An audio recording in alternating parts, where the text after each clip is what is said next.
Here's your host, Alex Garrett. It's the Americans with Disabilities Act anniversary week, and all week long I want to highlight on this podcast different guests. We'll replay some great guests, but the number one guest I'll replay, obviously, is Dana Bowman, and I'll shoot you some information about Dana, but he's a double amputee paratrooper who lost his legs in a training accident.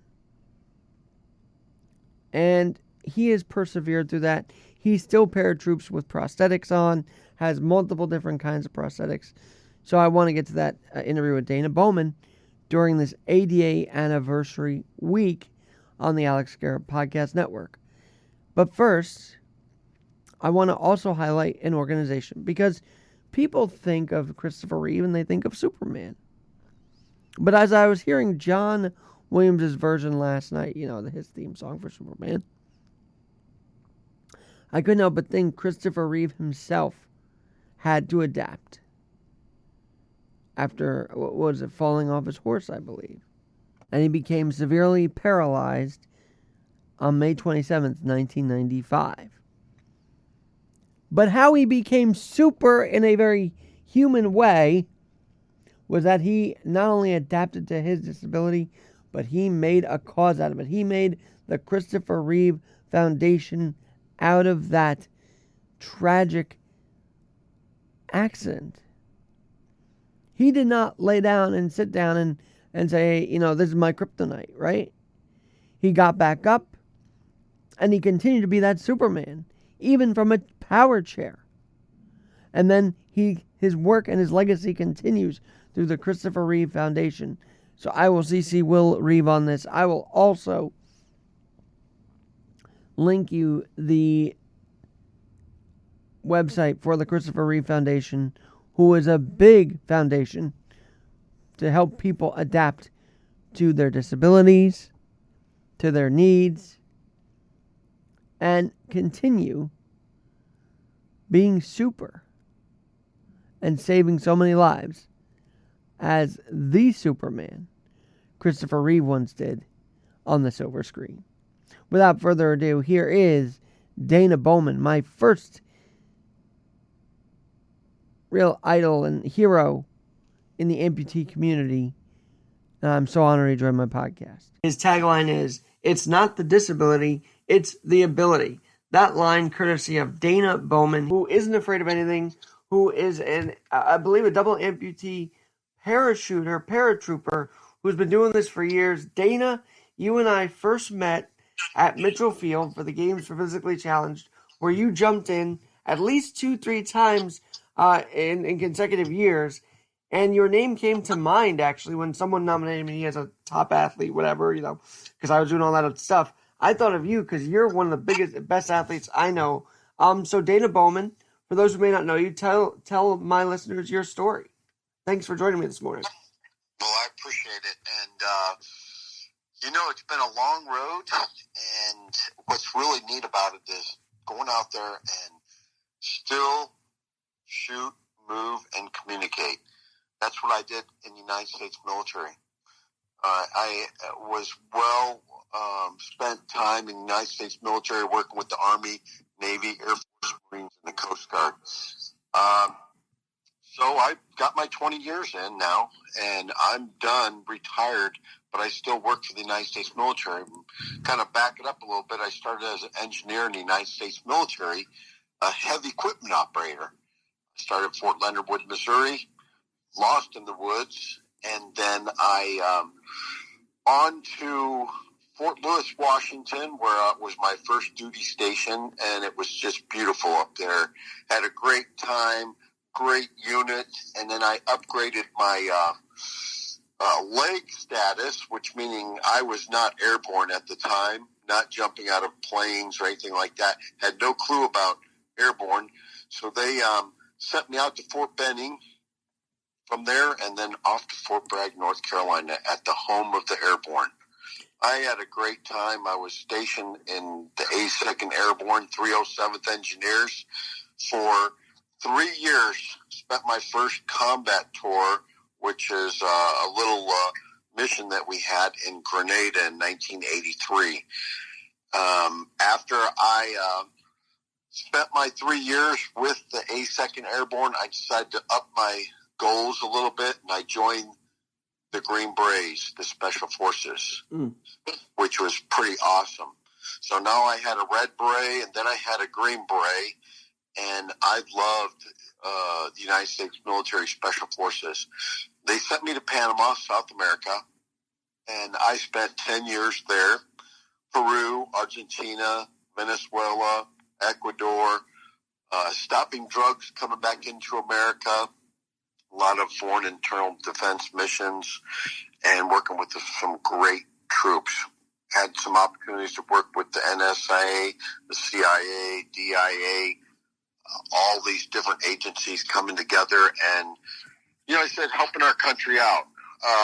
So that was my second stint in the United States military. As I stayed in the United States military, I continued in the Special Forces, went to Ranger School, Halo School, High Altitude, Low Opening School, Sniper School, just great. And then I continued to upgrade, and believe it or not, I joined the Army's parachute team, the Gold Knights. Now, the Gold Knights are based in Fort Bragg, North Carolina, at the home of the Airborne, and they consist of 84 men and women. They make up the different military occupational skills known to me and you as jobs. And they're goodwill ambassadors. They're kind of like being the United States Army's elite parachute team. Like the different services have Blue Angels, the Thunderbirds, Sure. the Aero demonstration teams. So I got to work with all these teams and travel around, jump into air shows, and represent the United States Army.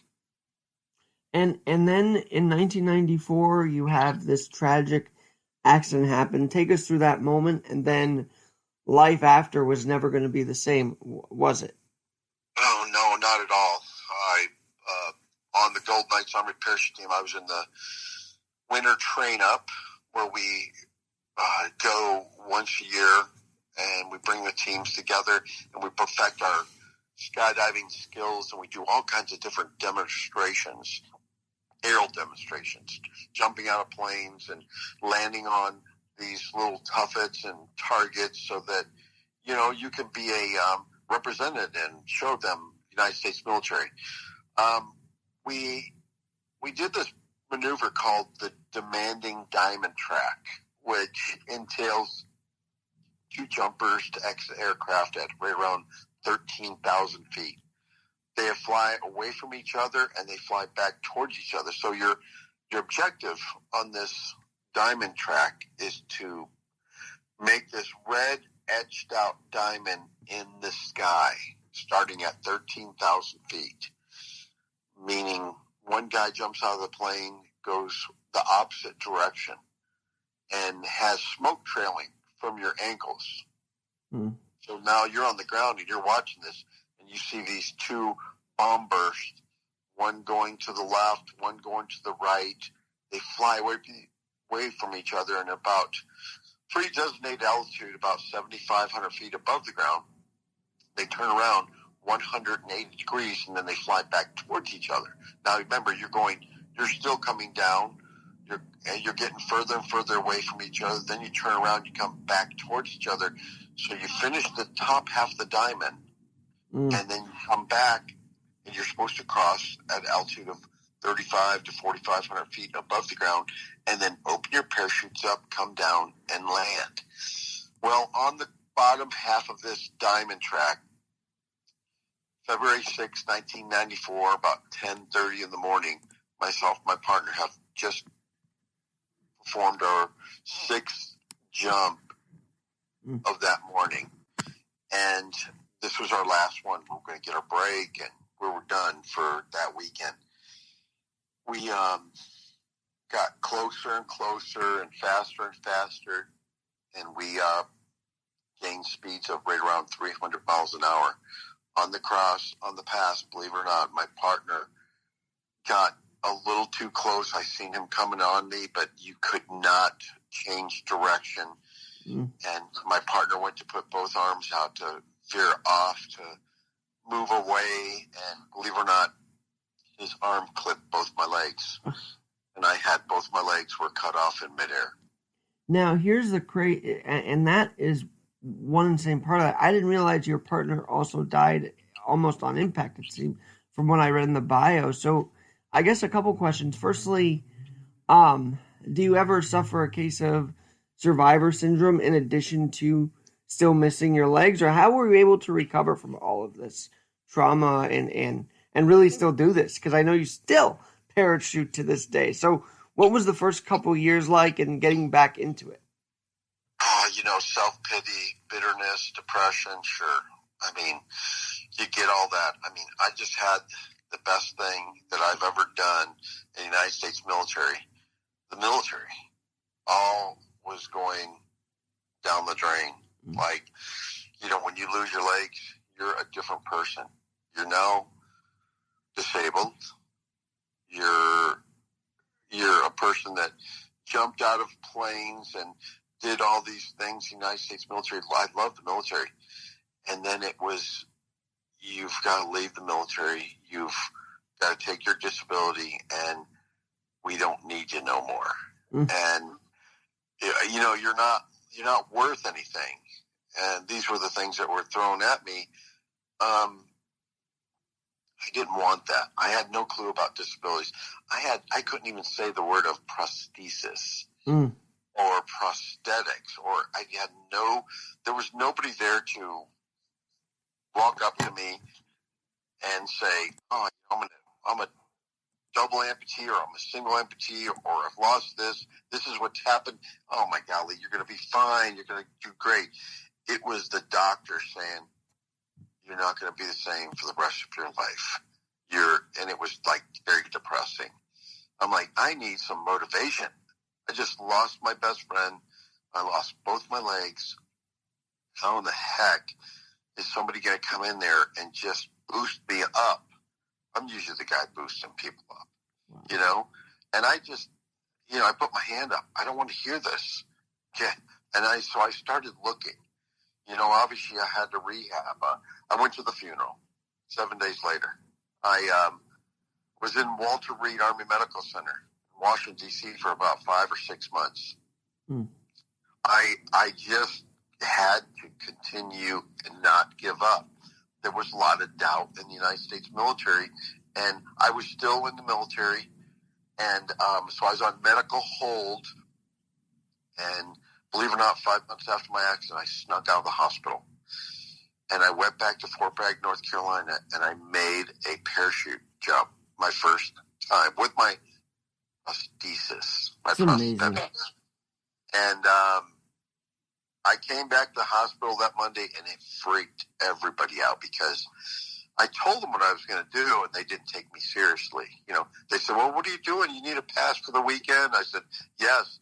And it was about that 5-month mark, which I was about going crazy in the hospital, and, I wanted to do something. And so there was a wedding jump of a former Golden Knight that was there, and they kept coaxing me down, saying, come on down, you can jump out, we can make this together. And sure enough, I went down there, I did it.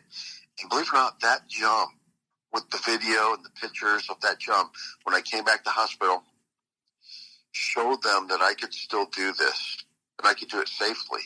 And believe it or not, 9 months after my tragedy triumph arose, I became the first double amputee to re-enlist back in the United States military. In front of God and country, I parachuted back in with the Gold Knights, main post Brayfield, Fort Bragg, North Carolina, at the home of the airborne. They gave me a chance to come back, and I did.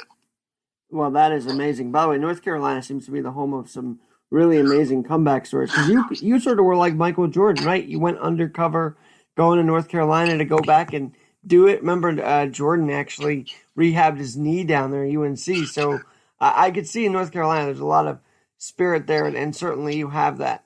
So you start doing this more and more, and then you end up at the games for the physically challenged, which is where I met you. in Nassau County, New York. And I tell you, you really inspired a lot of the kids that day. I don't know if you know that or not, but when you jumped in, there was a lot of excitement from the kids that saw you jump in.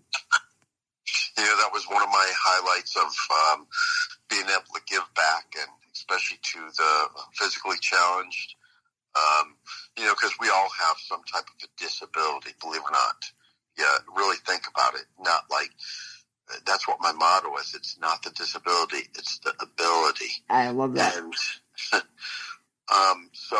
yes, I do remember that incredible jump up there for all those kids and all the participants of the games up there.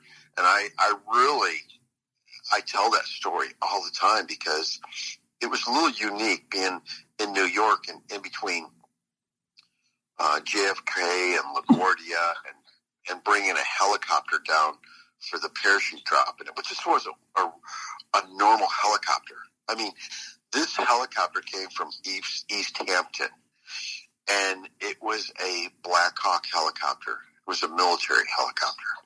And not everybody gets to jump out of a, Black Hawk helicopter. Sure. And obviously being retired now, leaving the military, you have to have some type of credentials. And, obviously my credentials still weighed on and helped that out. But this helicopter team that came down there was, I mentioned East Hampton, and it was the search and rescue squadron up there.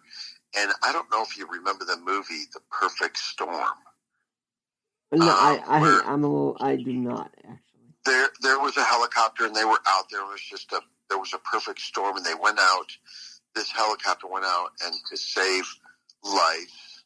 And you would not believe in the credible time that they fly in these horrible storms to save people's lives in ships out in the ocean. Well, the same helicopter, believe it or not, crashed. And if you have seen that movie, you know that the main pilot died because he drowned in this helicopter. But this was the same helicopter. This was the same crew that flew out there to pick me up, to jump me in for the games. And I just thought it was pretty awesome to meet those guys and, be the only guy in this huge Black Hawk helicopter to jump in for the games. And I mean, that's patriotism, to bring the American flag in, to be a double amputee and to have the freedom that you are, even having your disability, and people believe in you. Because of what I did in the United States military by being the first double amputee to re-enlist back in the Army, it changed the mindset of the United States military. And that was the same time that they started changing, saying, okay, you have a disability, do you want to stay or do you want to go? It did not matter. They knew that it was time for us to have people with disabilities. And, because there's something for all of us. We can, we might, I might jump out of a plane differently than you would if you had 2 arms and 2 legs.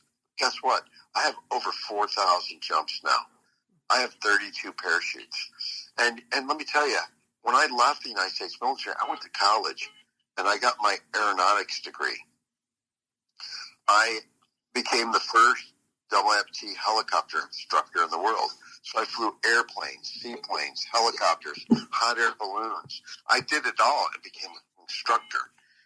And, you could do anything, and you have to tell people and show people, people with disabilities always have to, surprise people, show them that you can do this safely. I would say we got to smash stigmas almost every day of our lives. You know what I mean? And show that we can have the ability. Now, I'm talking with Dana Bowman. You can actually find him out at danabowman.com. And he's not just jumping as WMBT. He's putting more into the community. He has the Halo for Freedom Warrior Foundation. So let's go to today. We've been in this massive lockdown, quarantine. And so I gotta ask, have people come to you saying, yeah, I'm not I'm feeling down about all this. How are you lifting people up during this time where uplift is so needed right now? Obviously, I live in Texas, outside of Fort Worth. I'm in Weatherford, Texas, and they have the masks going on around Texas, and I'm gonna tell you, we're about sick of it. We want to get moving. All right, I've already been to about 8 different states for the last few months, parachuting into rodeos, Awesome. golf events, special events, especially for the kids. You can't give up. Sure, it's a tough time, but we might be a little bit different than where you're at up in New York or in the surrounding areas. The guys do not like it here in Texas. We are wanting to get back to work, and they are. We are wanting to get our kids back to school, and they are. Right, because you can't parachute in a Zoom call, right, Dana? So that's right. Yeah, I've done some Zoom conferences in the last few months. It's what a big change. My kids are both in college now. I have twin girls, and they're 20 years old, and yes, they do not like staying on the internet. They want to be hands-on. This is America. We can get over this. Guys, gals, the elections are coming up right around the corner. We need to take our country back. And I didn't know if you want to go there. I'm glad you did, because when you mentioned Fort Bragg, in this day and age, now we're saying that's not a name that should be on a fort. Are we kidding ourselves? Like, I mean, you should write a letter saying, don't remove this. Look at the good that Fort Bragg did for me. I don't know if you want to do that or not, but it's true. There are good stories that happen, and the names are now being removed. I can't understand it, Dana. It's our history. Look what our forefathers have done for us. We wouldn't have the freedom that we have right now if it wouldn't be for what our guys and gals. Look at our Vietnam veterans. I mean, they fought. They got spat on. They had a horrible time, and I try to do as much as I can do, especially for our Vietnam veterans. And you know what? They're all dying because they have Agent Orange. There are more Korean War veterans alive now, and they were before Vietnam. We can't forget about our guys and what they've done, and that's why they have these statues and these stories of our forefathers. And sure, there was slavery. I mean, that's part of the history, But you know what? We're being torn apart with the black and the white. I'm getting ready to go to Fort Irwin to go do a presentation, and I have to do it on racialism.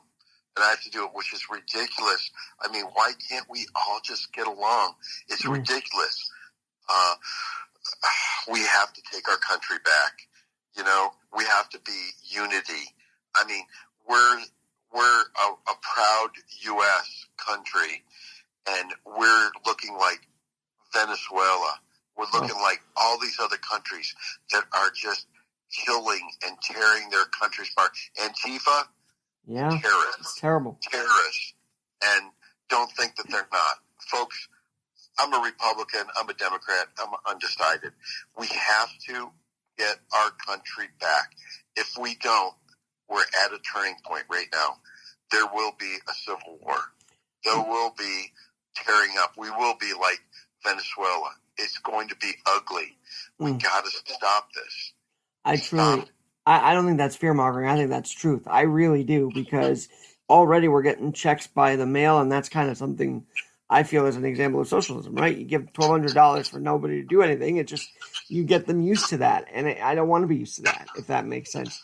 It sounds like you don't either. And you do have that American spirit of up and going and not letting anything stop you. And now we're literally being told we have to stop everything. That's not the American spirit, right, Dana? Not at all. Not at all. And people are getting, worse out there on the traveling because it makes you bitter.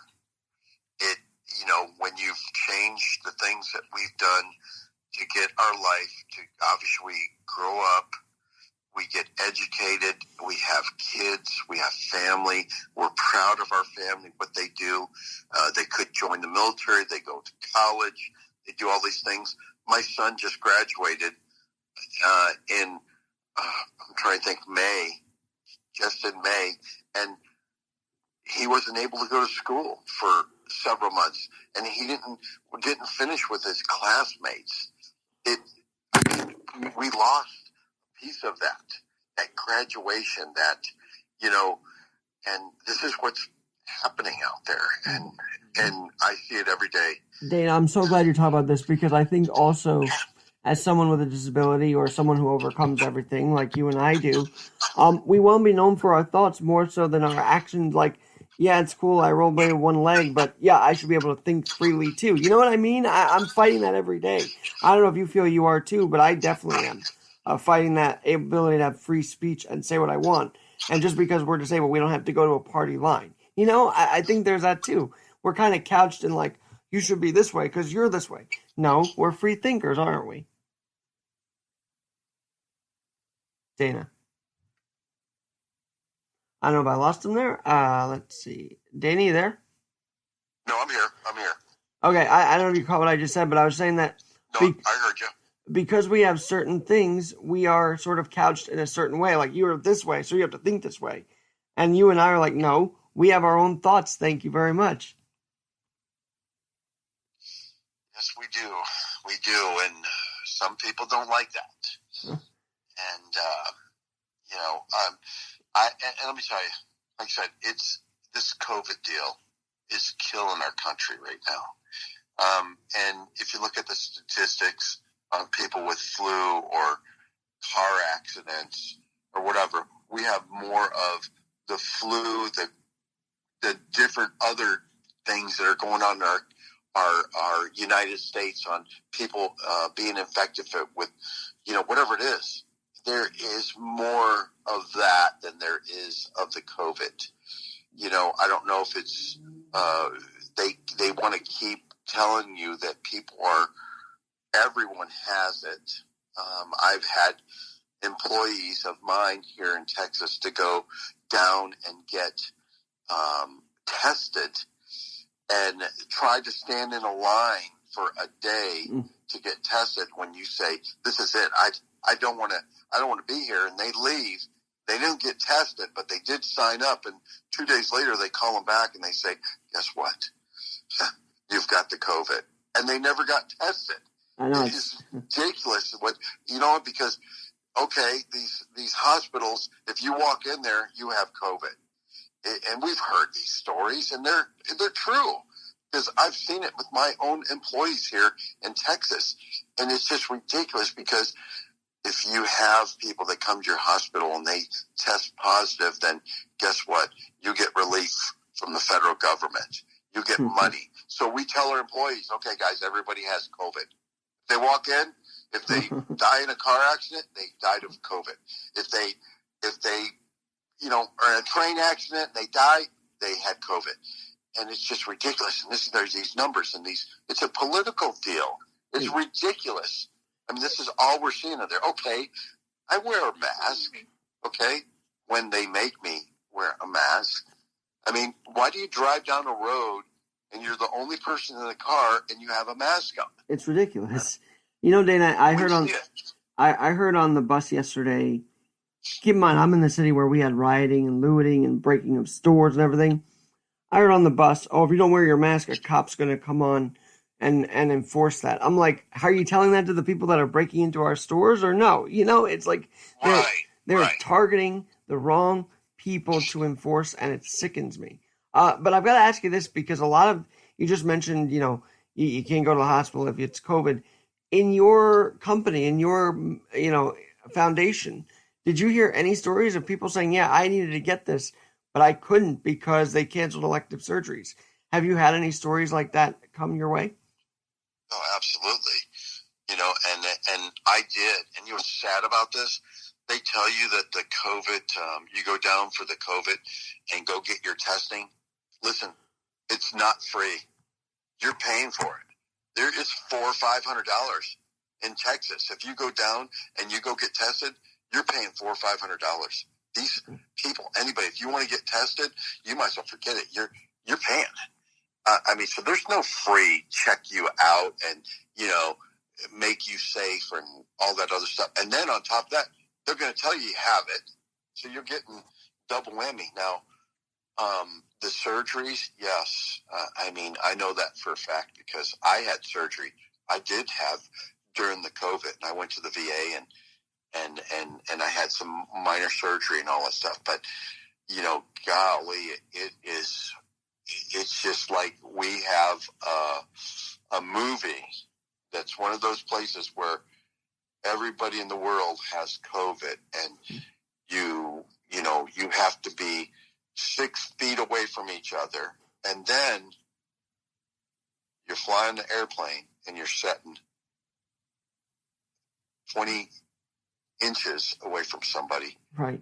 But no, we're social distancing, but we're going to be max capacity on the airplane. Now, what is the difference between social distancing in 6 feet away from each other or being right next to somebody on an airplane because you have to fly on an airplane? It is so stupid.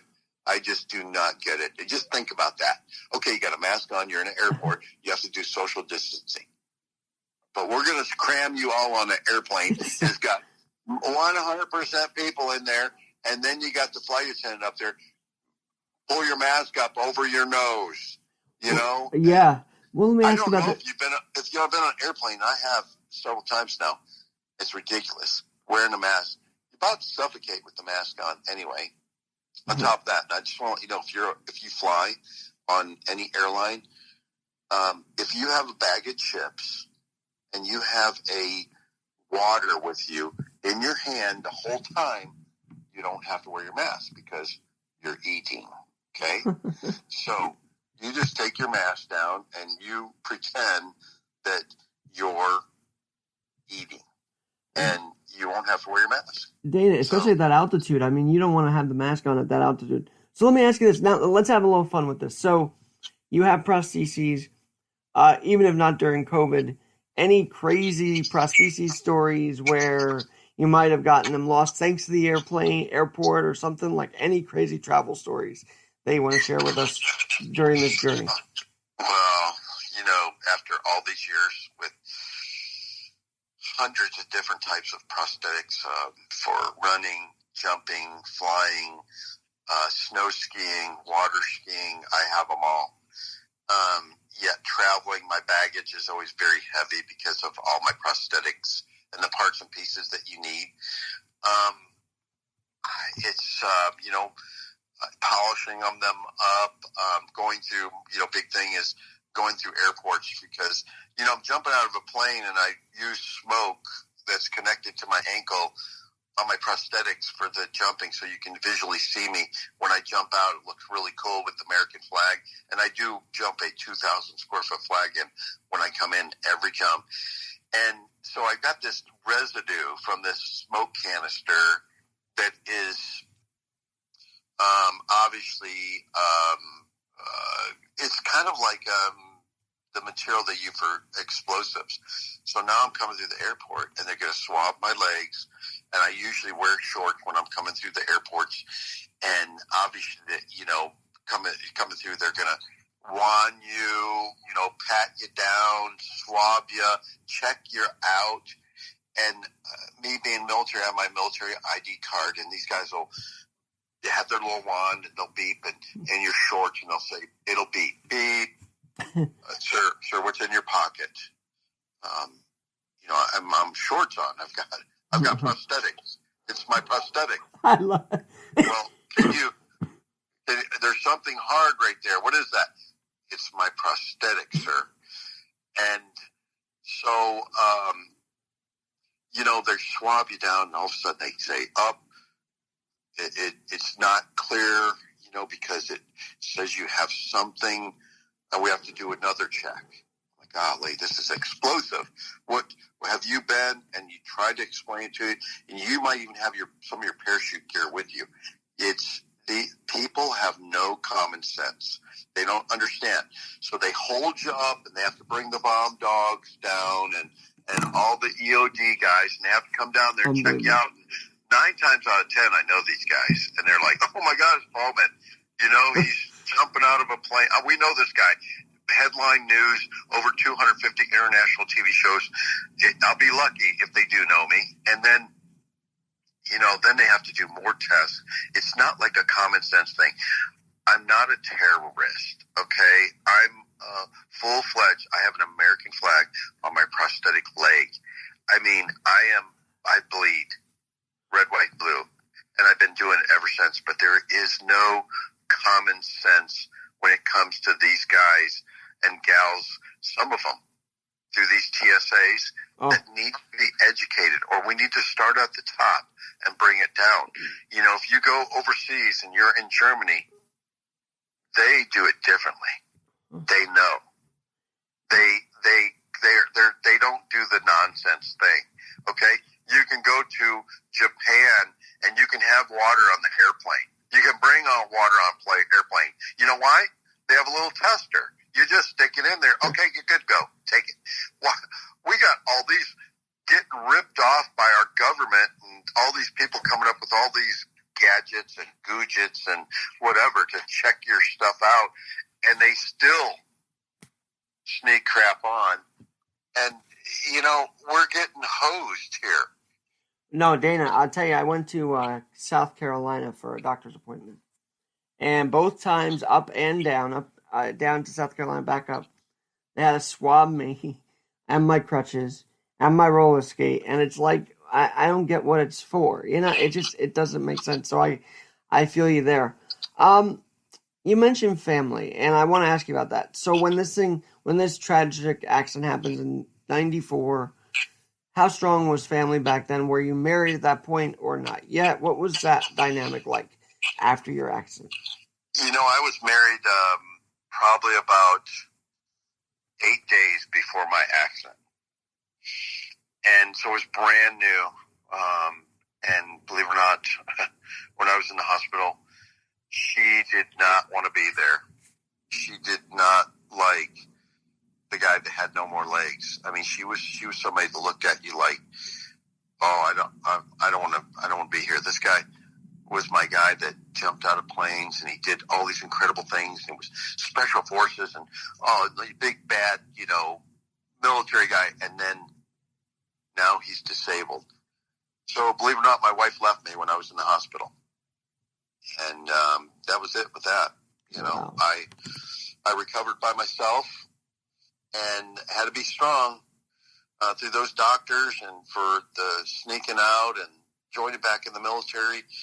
And so after I left the military, in my 20 years in, that's what I did. That's how I met you guys up in New York, and with still jumping, still speaking, motivational speaking. And I went to UND Aerospace up in North Dakota, got my aeronautics degree, and I moved to Texas. And believe it or not, when I was at UND Aerospace, I met a lady up there and I got married.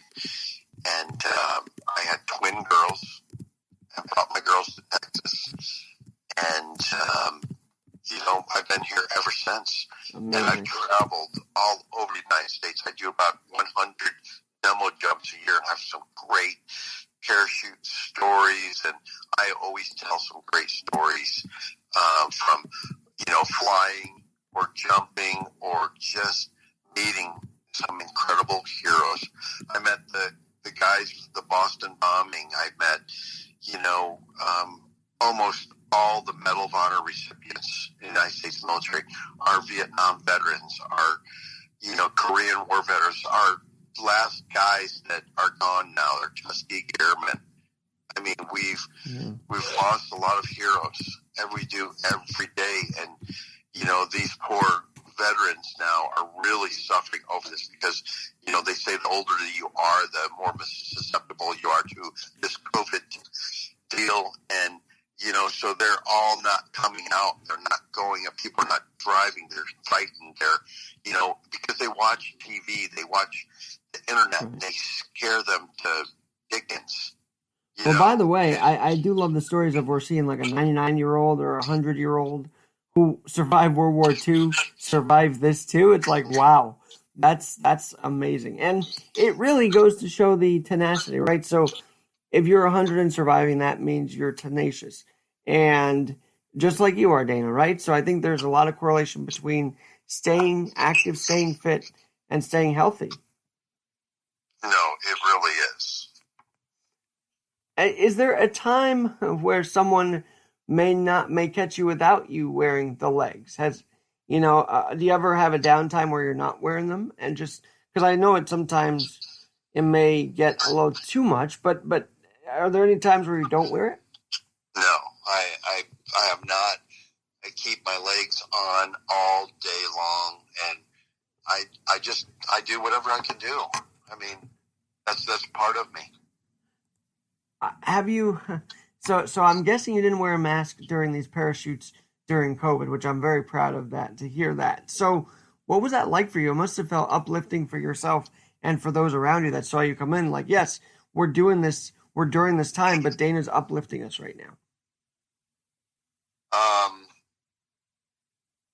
I'm just, just trying to not give up. And on top of that, to inspire, I had tons of events were canceled after this COVID thing. And it just, obviously it's my revenue. When I go out and jump and speak, I get paid for a lot of this stuff. And, and then when you get something changed, your whole life like that, it's going to upset everything that you do.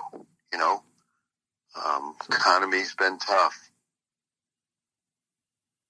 And yet here you are. You're still doing so. But you did mention you did do some events. So do you want to tell us a little bit about?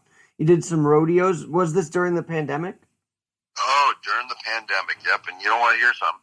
Yeah. So I did one here in Weatherford, Texas, where I live at, and it was it was last month, and I got invited to come into the rodeo and jump in on Friday and Saturday.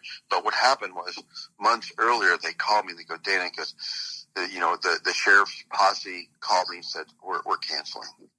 And I said, are you kidding me? I said, this is where we live at. I mean, this is, where I live at in Texas is awesome. These people are awesome. They don't like this COVID thing.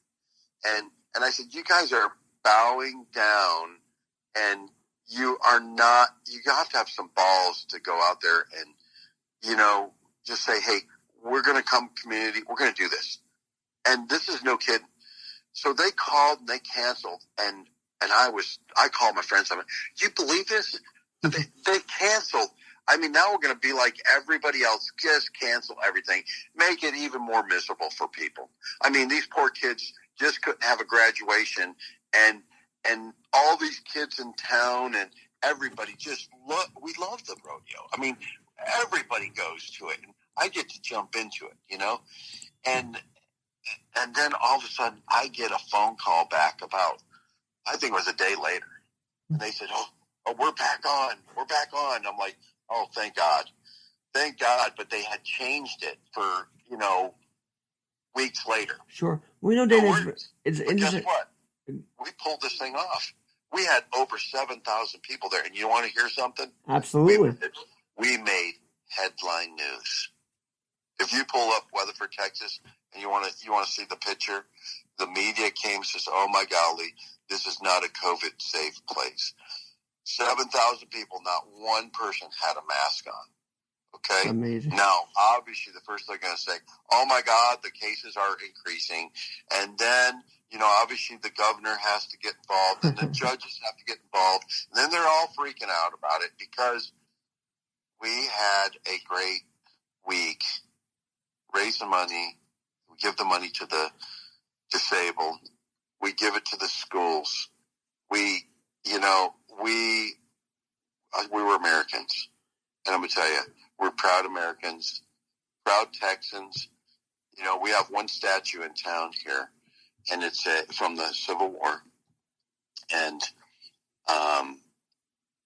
they obviously, people from Houston had come down and tried to tear it down here. And I'm going to tell you, you don't want to come to Weatherford or any place in Texas because we have every gun in America here, and we will protect what we have here in Texas.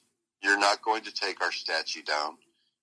We believe in it. Hey, let me tell you something. So I jumped in the rodeo, right? Sure. You want to hear something? I do. My video of me jumping into the rodeo, it went 2.4 million people. Wow. Yeah, I'm sure that you can probably even pull it up. I did get on a couple TV shows because of it. It was a big deal. Danny, I didn't really give a context of the jumping at the games. I was about 5 or 6. So this was about 25 years ago, 20 years ago when I first met. Yeah, 25 now. When I first met you. And so you're still jumping 20 something years later. So what's it like jumping at 30 compared to jumping now? Is there a difference? Is the body maintenance different than it was back then? What's it like jumping now? Well, worn and torn. That's what it's about. I broke a lot of prosthetic limbs on my way down. I'm a well-seasoned paratrooper, okay, that hasn't given up. I mentioned I have over 30 parachutes, over 4,000 jumps. I can land on that small little spot still. When am I going to stop? Well, maybe it's coming close, real close, but you know what? They love patriotism. Mm. There's not a whole lot of people that bring a 2,000 square foot flag in and be trained by the Gold Knights and still land on that target safely, So, I don't know if the listeners, your crowd that listen to you on your podcast, that, what their views on that. But let me tell you, that jump that I did in the rodeo just several weeks ago, and then I went up to Sturgis. I did another jump in there, and it was the same deal there. I got on national news, was on Fox and Friends, and the first thing they said on there, people trying to portray over top of it, oh my golly, the COVID cases in Sturgis with all these big bad bikers, it's just rampant, which it wasn't. Right. They bring these stories up to frighten people, and I don't know why. But so this headline news, this picture of myself coming in there, I believe it or not, we know who our president is, President Trump, and we love our president, especially Texas, and more and more of it. We're wanting to get our country back. By the way, Dana, everybody loved Trump before he was. Everybody loved Trump before he was president. I don't know what changed, but everybody. Rappers wanted to be like him. Disabled community welcomed him with open arms, by the way. We would have him at the Viscardi school. So I don't know what changed, but I think it's, I hate to say it's kind of because of the R, but I think it's because of the R next to his name. I just have to say that. I think that's part of it. Well, so I just want to tell you that I mentioned I have 32 parachutes. I am the only one in the United States that has, and I'm proud of it too, that has the Trump parachute. And I jumped that parachute into all these places I go. And I'm going to tell you, people love it. We know that we're going to get our country back. We have to. If we don't win this election in November, then yes, we should be frightened. Okay. You should be. Dana, we need to get it back. When you come back on, I'd love to get you on video too, because you've got quite a story, and I want to put this on my YouTube as a video as well. So when we do another one, let's definitely zoom this, because this is some great stuff. And you've met him personally or no? I have not yet, but since I'm jumping his parachute, I'm going to, and I've already been invited. Now, it doesn't matter whether I meet him or not. I just know that I see what it is in people about saving our country, stopping Antifa, tearing up our country, fighting with each other, blacks and whites. Okay, we need to get along, and we can, and we did. We didn't start this. Okay, the Republicans are not out there, tearing down statues. Right. Who is doing it? Come on. By the way, there weren't even any riots outside the Biden campaign speech. So, nomination speech. So you tell me about that one.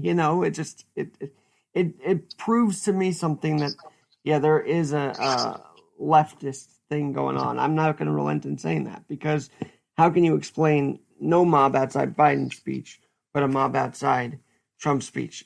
There's no question what that is. There's no question. I'm with you, brother. So I've got to ask you one. Really this.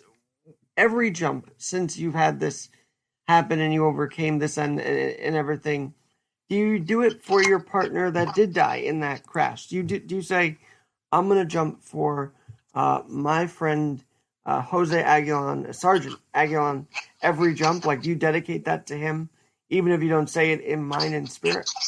Absolutely. Listen, I know he'd be proud to see what I've done. What happened to us when we hit each other, it was an accident. Accidents happen every day. You just have to overcome that. And I'm sure there's people in here that are listening that have some type of a disability and some tragedy, something. Why them? Why did this happen to me? Or a lot of times we don't know. God knows. Okay, we don't, but there's people that love you. Okay, we have a big problem, and don't think it's not in America, in the military, of suicide. And so it's not like you hear the 22 service members kill themselves a day. And listen to me, they're Americans kill themselves. There are more thousands of people kill themselves every day because they get depressed. Don't think that people haven't committed suicide because of what's going on in our country right now. Yes, they are. And I'm going to tell you, those people that are horrible people that are tearing up our country, they're going to pay. Dana, I will tell you, they think that keeping us inside is the safest thing, but really it is killing us because of the suicide rate, as you mentioned. Yes. And so I guess I started this with the case of the Mondays because I woke up fired up today. I said, it's not going to be just another, draw Monday. We're going to make something of it. Do you ever get that depression still, or are you pretty much past that? Like, how do you make sure you don't get the case of the Mondays and just keep going? Yes, I still get, sometimes I get wake up and just think about, I'm alive. Sure, there's going to be things thrown at us every day of our life. And there's going to be other people that be worse off too. Just like when I tell a little story about when I was in the United States military, I seen a guy in a wheelchair, and I walked by him, and I probably didn't say hi. I just looked at him and say, "Oof."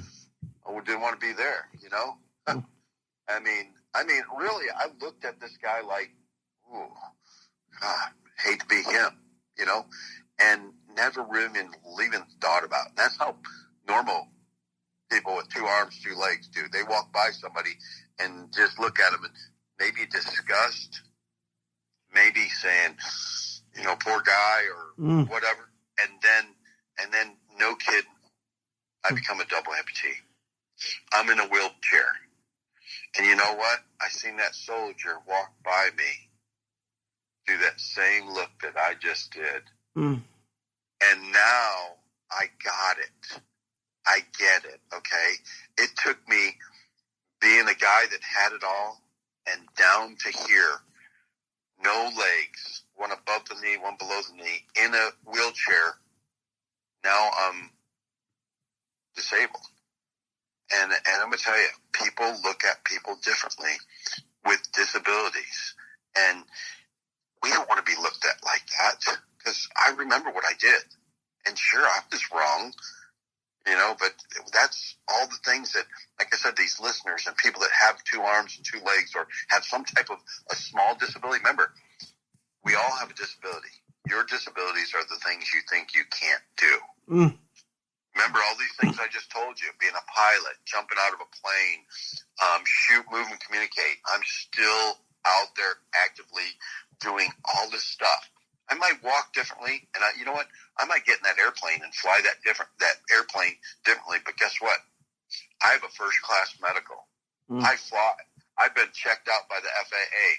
I have a statement of demonstrated ability certificate that being checked out, I can fly helicopters, seaplanes, multi-engine airplanes. I can fly them all. And can you do that? Okay, you can if you want to. Of course. Go out there. Hey, Dana, I'm talking about Dana Bowman. He is a double amputee, paratrooper, parachuter.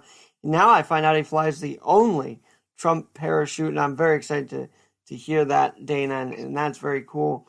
But you mentioned you mentioned about walking past the soldier in the wheelchair, and now how you've been in that role too now. But God, where has God played in your in all of this for you? I wouldn't be alive if God was not there for me. I mean, because remember, I lost it all. I had nowhere to turn. It's we need to keep our faith. That's what keeps our country going. Okay, in God we trust. We see that. We see a lot of it going away too. We can't forget that. In faith, all can be healed. Because there's a lot of stories in the Bible where something happens to someone because God has a plan for them. I mean, maybe it's too crap, but do you think this was God's plan for you? Or how do you feel about that idea? I'm sure it is, because I've had people that had tried to divert me and stop me and move me over and say, well, this is, you can't do this, like join the United States military again. You can't be up. You can't. I had all these people, you can't do this jump, whatever. And no kidding. If it's meant to be, it's meant to be. I'm being guided every day in the right direction. And you know what? If it's not meant to be, then no worries. Then I'm not supposed to be doing that. But I'm telling you, I've been the doors open. I'm able to do all these incredible things because I'm sure there's still something else out there. He's helping me.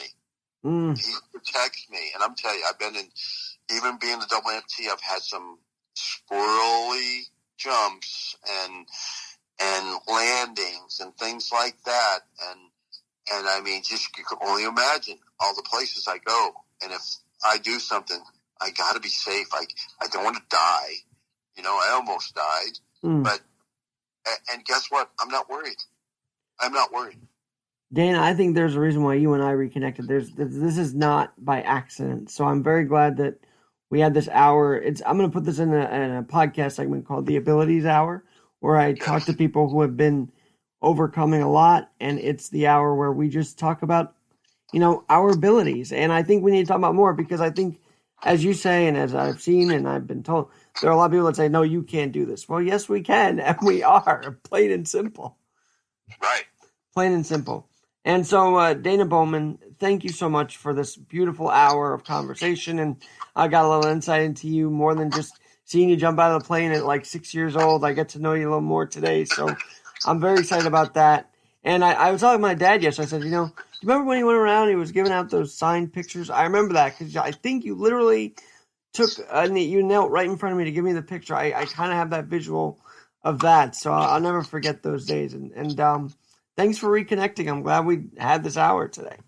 I really appreciate it. Thanks for starting my great morning. And let's do this again sometime.